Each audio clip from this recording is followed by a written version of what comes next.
¿Qué tal? Muy buenas noches, bienvenidas, bienvenidos. Gracias por acompañarme esta noche aquí en Debate 22. Y hoy vamos a hablar de un tema que seguramente les parecerá muy revelador y vamos a abordar el tema de la tecnología y los medios de comunicación indígenas.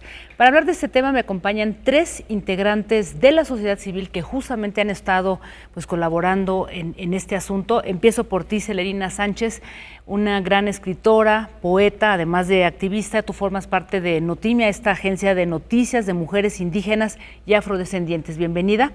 Muchas gracias por la invitación. Carlos Vaca, académico también, un gran activista y integrante del Centro de Investigación en Tecnologías y Saberes Comunitarios, CITSAC. Muchísimas gracias. Muchas gracias por la invitación. Félix Reyes, de la Sierra Mije de Oaxaca, tú eres integrante de la red, formaste parte de todo este proyecto interesante de esta red de telefonía comunitaria en Nalotepec, Oaxaca.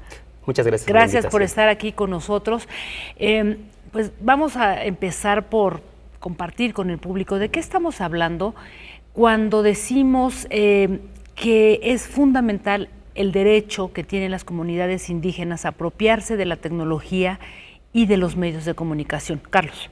Sí, cuando hablamos de la apropiación tecnológica y la autonomía tecnológica de las comunidades indígenas, estamos hablando de un proceso que no es nuevo ni particular de las tecnologías de la comunicación, sino que tiene que ver con un proceso histórico en el que las comunidades han resistido también a tecnologías y formas de conocimiento y formas de pensar la vida externas, y ante eso resisten, se apropian de cosas que pueden servir, que no, etcétera, para poder continuar con sus propios modos de vida.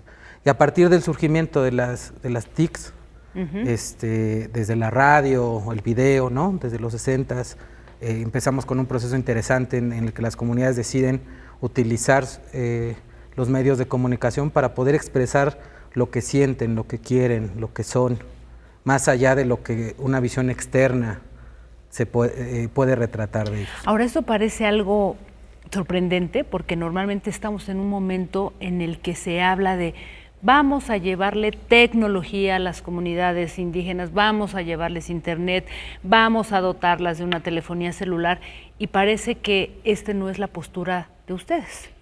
Sí, pues lo que tendríamos que tomar aquí pues en cuenta es que pues, las comunidades se cansaron de los servicios que le brindaban en ese momento, por ejemplo, Telmex, que era su sistema cableado, que cuando llovía se cortaba el sistema, cuando se derrumbaba la montaña se llevaba pues todo el cableado.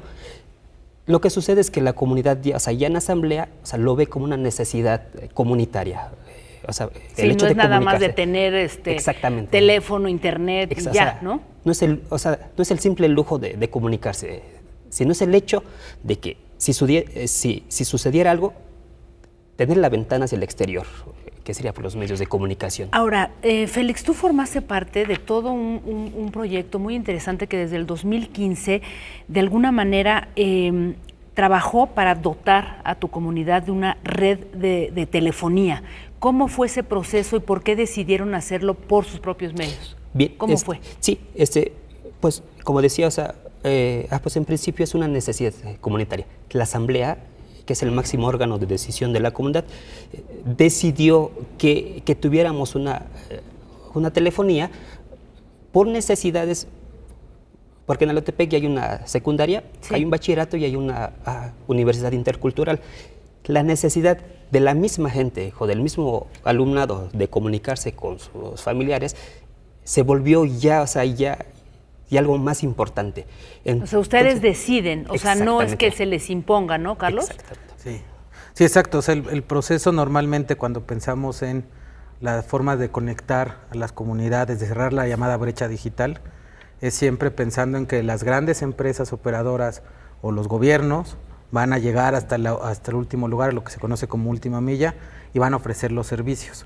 Cuando eso sucede, se dan procesos muy extraños en las comunidades. Entre ellos, por ejemplo... Porque decías que rompe el tejido social. Rompe el tejido. O sea, es evidente ver cuando hay alguna señal de internet de una tiendita, por ejemplo, que vende fichas o que trabaja con internet satelital, ver a los chavos de la comunidad con su celular viendo YouTube por horas y horas y horas y horas y horas. En cambio, cuando hay un proceso de apropiación y autonomía tecnológica en donde la comunidad decide qué quiere, cómo conectarse, ¿no? Poner límites, por ejemplo, si después de 2 horas de ver YouTube se te corta la posibilidad de ver más YouTube. ¿No atenta eso contra la libertad de información, de comunicación? En realidad es un tema bien complejo, ¿no? Sí. Porque en las comunidades, sobre todo las comunidades todavía más organizadas, en donde la asamblea es el máximo poder de decisión, la asamblea toma decisiones que son colectivas y eso en cierto sentido atenta con lo que conocemos como derechos humanos o no libertades más desde individuales, otro terreno. porque no se ve solo por el bien individual, sino por el bien colectivo. Claro. Y en ese sentido, si tú estás viendo YouTube, por ejemplo, demasiado tiempo en un celular, lo que vas a ocasionar es que la red baje de capacidad. Y si alguien necesita comunicarse porque tiene una emergencia, ya no lo podría hacer. De acuerdo, es otra la lógica, ¿no? Es otra lógica. Y ahora, para muestra este maravilloso botón, digamos, Notimia, esta agencia de la cual tú formas parte, Celerina, trabaja con criterios muy específicos con mujeres indígenas y afrodescendientes. ¿Cómo están trabajando y por qué decidieron tener algo totalmente específico y dirigido? Bueno, esta agencia nace en el 2017, pero nosotras tenemos una historia más larga porque venimos de otra organización, que es una organización regional donde es una alianza de mujeres. Entonces, de esa alianza se estaba trabajando no solamente con comunidades de mujeres indígenas, sino con mujeres afrodescendientes. Nuestros ejes de trabajo, sobre todo, son derechos humanos, género y paz. Obviamente la comunicación intercultural, ahí es donde se vio la necesidad de que nosotras las mujeres necesitábamos capacitarnos y tener herramientas, y las que ya las tenían, poder mejorar esas herramientas. Entonces, en el 2014 hicimos el primer encuentro de comunicadoras, dando cubrir más bien como esta necesidad que necesitaban para hacer uso justo de la tecnología. Y en ese entonces el primer encuentro se llamó Tomemos los Medios. Cómo era capacitarnos, ¿no?, de la tecnología que a veces sí tenemos al alcance, pero muchas veces no sabemos cómo usarlo. Entonces, eso nace de cubrir esta necesidad con las mujeres. Entonces, a raíz de eso, hicimos en el 2015 el segundo encuentro de comunicadoras, donde participaron más de 83 mujeres, y por cierto que lo hicimos en Oaxaca, y vinieron de Centroamérica y Sudamérica, y ahí es donde se empezó a germinar el primer punto para crear una agencia de mujeres. ¿Y esta se ve, por ejemplo, en las comunidades? ¿Se consume, se consulta? Sí, bueno, en este caso no consultamos directamente a las comunidades, sino a las compañeras comunicadoras que llegaron al encuentro. De ahí se tomó la decisión en la Asamblea General de este encuentro para poder hacer una agencia. Entonces, porque como son redes, damos también a este encuentro, damos prioridad a las mujeres que estén generando redes, porque lo que nosotras queremos es que ya no nos digan qué es lo que queremos decir, cómo lo queremos decir, sino más bien desde dónde lo queremos decir, y con nuestras palabras queremos mostrar todo lo que está sucediendo. Pero aparte de eso, hay encontramos una de las grandes problemáticas con las comunidades, estamos hablando 2014-2015, donde no se podía sacar información, no había como estos medios o como estos grandes medios, no sacan la información de mujeres indígenas, y entonces dijimos, ¿cómo le vamos a hacer? Pues creando redes. Solamente a través de redes podemos como potencializar la comunicación y ocupar ahora sí los medios, en este caso del internet, del Twitter, de todo lo que es cibernético,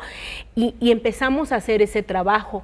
Y en el 2015 nace la idea de hacer la agencia. En el tercer encuentro, que fue en el 2016, nació ya en consenso con todo el encuentro la Agencia de Mujeres Indígenas y Afrodescendientes. Quiero poner una pregunta sobre la mesa para responderla después de la pausa, porque lo que me están contando en ese momento, de alguna manera, no tiene nada que ver con esta visión o esta política de nosotros vamos a dotar, nosotros vamos a proteger a las comunidades indígenas, ustedes son absolutamente independientes y creo que sus proyectos, sus procesos están dando la vuelta a una mirada, a una ejecución paternalista o maternalista. Vamos a volver a contestar esto despuesito de la pausa, no se vayan.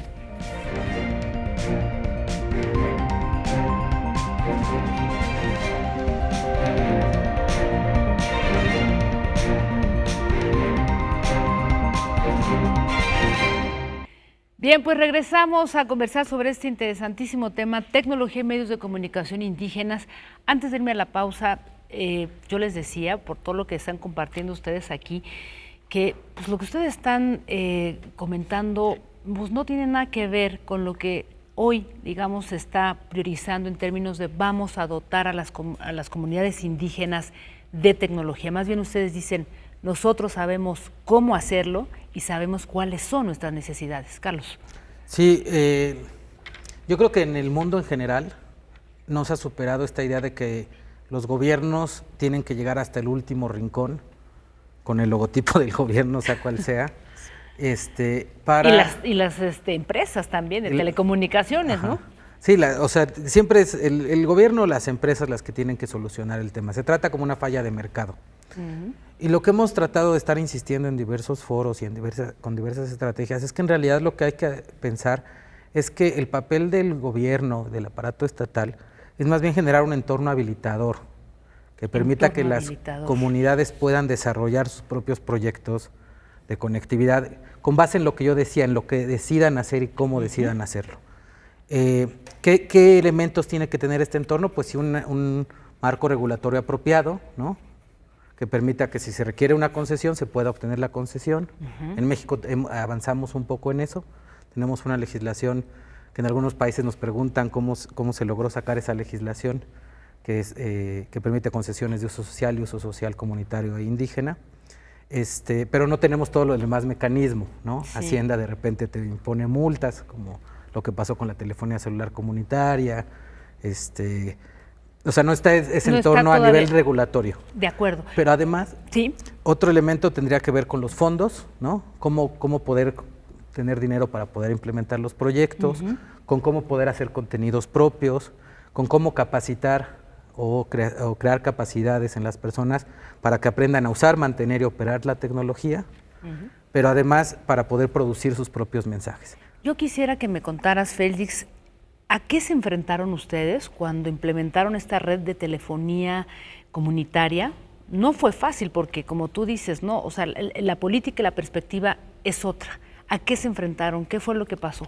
Sí, pues nosotros pues empezamos a ir con el gobierno, empezamos a pedir que por favor nos llevaran telefonía, pero pues nunca sucedió. Y también esto fue pues un pretexto también para candidatos a diputados que nos prometían que si me nombran diputados, yo les pongo la telefonía. La situación es que el lugar que vivimos pues es de alta nubosidad, o sea, lo que permite que vía satelital no llega a la señal. Lo que hicimos fue tratar de acoplar la tecnología a nuestras necesidades. O sea, es una tecnología de 2G, de segunda generación. ¿Y con eso les bastaba? Lo básico. Por ejemplo, cuando alguien va a su milpa, se le olvida algo, o sea, se le olvidó sus herramientas de trabajo. Con el hecho de mandar un mensaje, una llamada, es suficiente. Permitió que el campesino no tuviera que regresar caminando, o si hubiese igual un accidente y que alguien le mordió una víbora, pues o sea, ya con el hecho de mandar pues un mensaje o una llamada, la comunidad iba y pues auxiliaba pues, no necesitan un WhatsApp, no necesitan todo un servicio mucho más amplio, ¿no?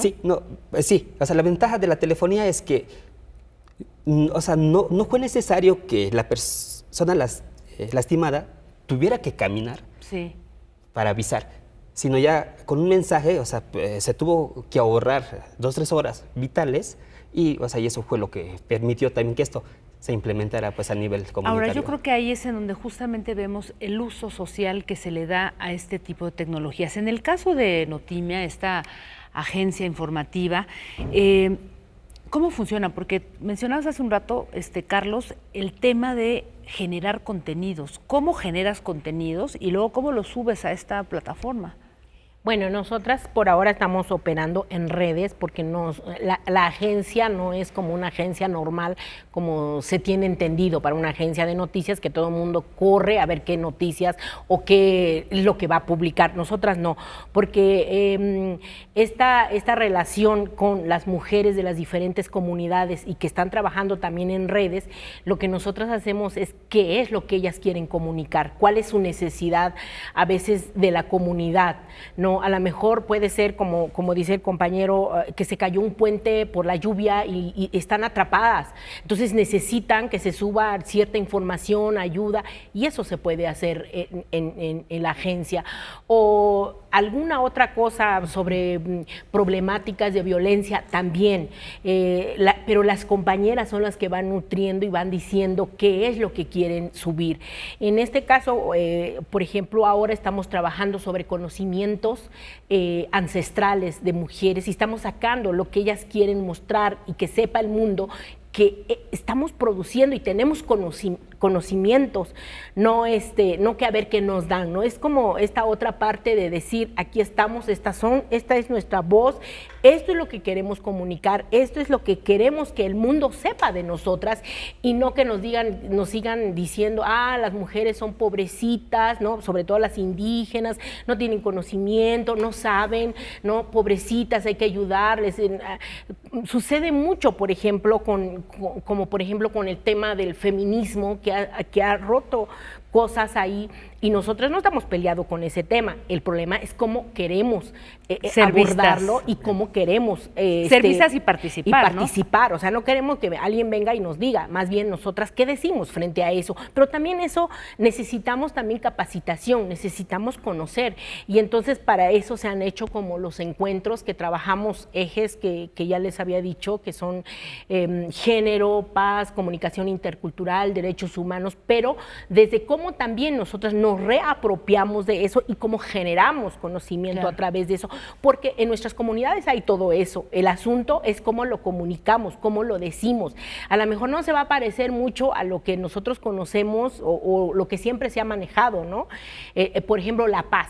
Para muchas compañeras la paz para ellos no les significa mucho, pero el buen vivir para ellas traducido al español sería la paz, ¿no? Claro. ¿Por qué? Porque yo convivo en un equilibrio en mi comunidad, con mi familia, con todo esto, pero somos las mujeres, en este caso, las que vamos a decir cómo queremos que se digan estos conceptos. Entonces, ahí estamos trabajando y ahora hemos tomado estos medios, ¿no? Claro.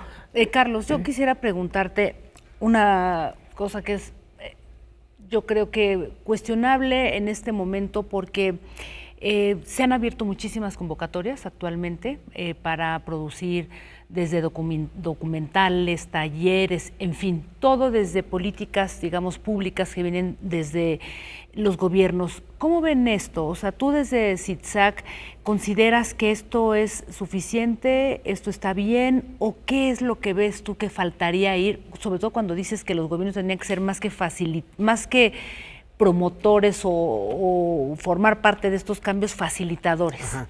Yo creo que en todos los gobiernos existen siempre personas y gente que está trabajando en esta otra visión también, ¿no? Es decir, muchas de las convocatorias que se han abierto sí tienen que ver con abrir estas posibilidades para que la gente pueda aprender, obtener conocimiento y desarrollar sus propios medios, su propia infraestructura, etcétera. Pero por el otro, como que el Plan Nacional de Desarrollo está mucho más enfocado en una visión más antigua del proceso.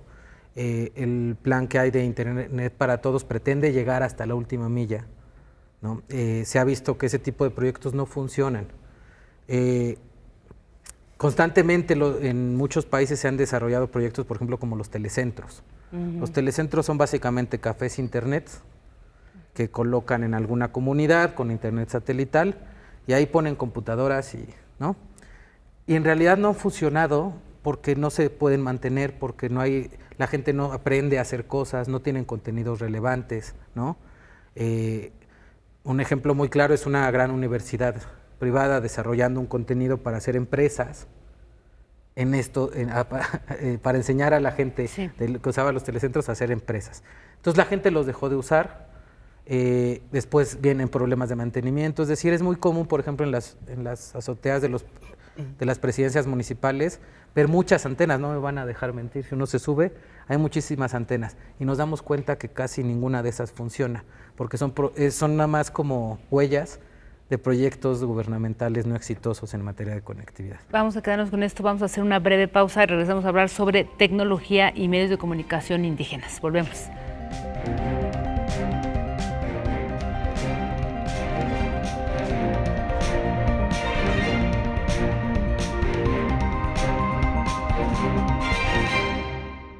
Bien, pues volvemos a hablar sobre este tema, tecnología y medios de comunicación indígenas. Antes de irnos a la pausa, conversábamos sobre esta necesidad y esta complejidad que ha sido que los gobiernos diferentes entiendan que las comunidades son capaces de generar su propia tecnología y de apropiarse de los medios de comunicación para informar cualquier cosa. Me pregunto, esa experiencia que tuvieron ustedes, técnicos e ingenieros que dotaron esta red de tecnología, esta red de tecnología celular, ¿eran de la comunidad o de dónde venían? La ventaja que tenemos es que en la ciudad de Oaxaca existe una organización, Telecomunicaciones Indígenas Comunitarias. Son unos muchachos pues, activistas con quienes nos enlazamos, nos ayudaron a instalar toda la infraestructura. Pero ustedes decidían qué es lo que necesitaban. Sí, exactamente. O sea, la comunidad nombra al administrador principal. El administrador tiene que rendir todo lo referente, cuánto está ganando la telefonía, y la información es en asamblea. O sea, es una rendición de cuentas. Y es una tecnología, tú decías, es un celular. ¿Sigue siendo ahora 2G o ahora en qué están? Sí, la ventaja, sí, o sea, lo que ahorita se está metiendo ya es el internet, ya 3G, con mensajes de WhatsApp, para pues agilizar la información hacia el exterior, sobre todo las ciudades. A nivel local, pues son mensajes que no cuestan nada, o sea, es una ventajota para el campesino que gana 80 pesos la jornada. El hecho que tenga su red comunitaria para él es maravilloso. Carlos, yo te preguntaría, tantos años de políticas paternalistas o maternalistas, ¿no permitió de alguna manera florecer digamos que un tejido que promoviera este tipo de prácticas?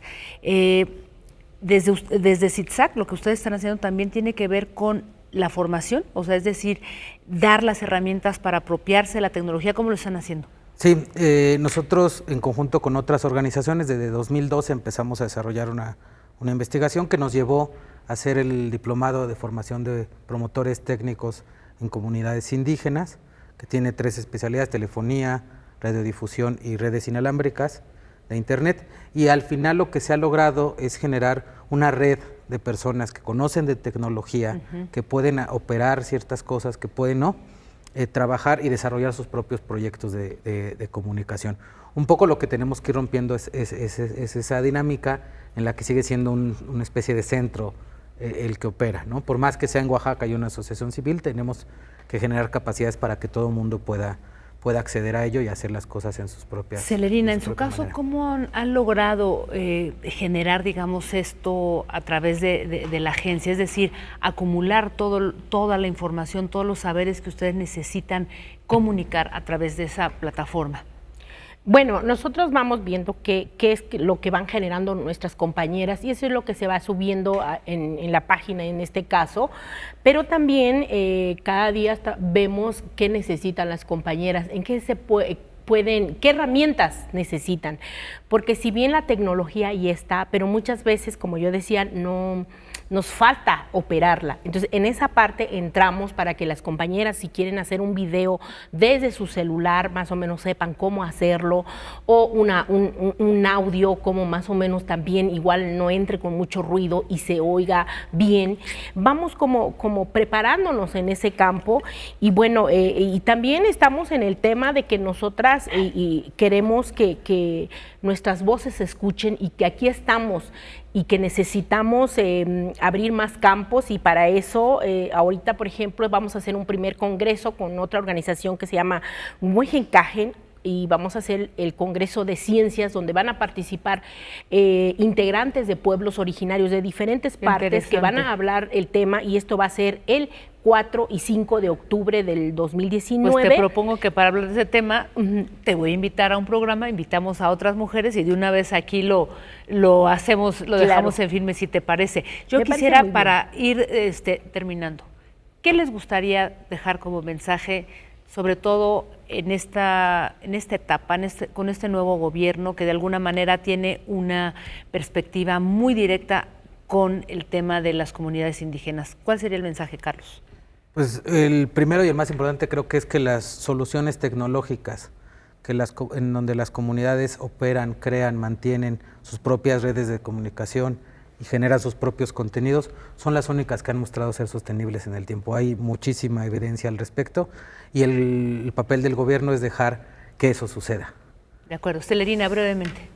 Pues nosotros ayudar a la realización de la democratización de los medios y a ejercer nuestros derechos. Muy bien, muy brevemente, Félix. Sí, pues invitar a los jóvenes para que pues comiencen a aplicar la autonomía, en especial la autonomía tecnológica. Desde las comunidades. Desde las comunidades. Muy bien, pues les agradezco muchísimo, gracias por acompañarnos. Y bueno, pues ahí quedan varias reflexiones sobre la mesa, ya quedamos que vienen acá a conversar después sobre ese interesante congreso. Muchísimas gracias, muy buenas noches a todos ustedes. Recuerden que ese debate no está completo sin sus opiniones y comentarios en las redes sociales, nuestras páginas en Canal 22. Yo soy Jacarandilla en Twitter, nos vemos el próximo jueves.